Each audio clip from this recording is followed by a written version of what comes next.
Tell me how bad I am. Huh? God, I mean, you know we're live on TV. Oh, yeah. We are. She's always chirping. She's like a little sister to me. She's always chirping my ear, you know what? me. You're the big brother I never wanted. Yeah. Maybe you're the little sister I never wanted. Okay. Something you also don't want to do right now is prune. That ship is sailed. If you've got any frost damage on any of your plant material, we got a little bit. We covered everything up with that insulate.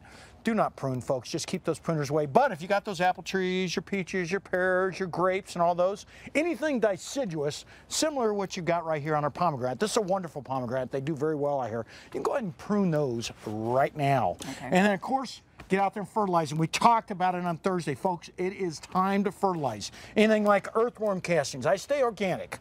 And a lot of compost on the soil. You want to use a lot of manures. In fact, right over there, where Lena's stilettos are. I've never had a stiletto on the manure, but there it is. So just go ahead and you can actually spread that around. Some of my extreme granules work great for your citrus trees this time of year.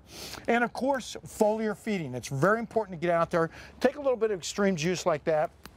A little hose and sprayer, just like this, 1/4 cup, and just fill the rest up with water, and then spray it on your plant material. Early in the morning, late in the evening, it goes a long ways towards really increasing the health and vigor of the plant, makes pest resistance, drought resistance, and of course, gets those plants to grow nice and really, you know, it really develops some nice tasty tomatoes. And speaking of tomatoes, we want to go ahead and plant those. Your tomatoes, eggplants, peppers need to be planted, and I mean right now.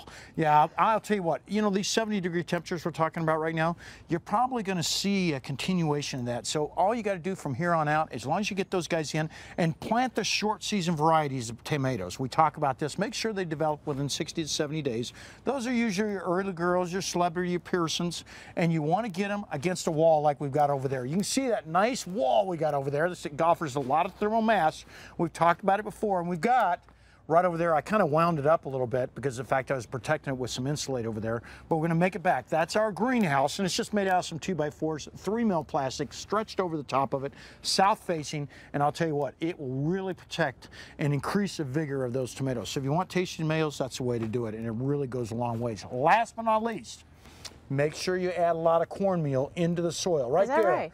Yeah, you want to add a lot of cornmeal. Why? Because the fact that it really helps out with getting rid of those bad pathogens that we have in the soil. And it's been proven that it really helps fight off, increase the vigor of a lot of our good bacteria and fungi that's in the soil.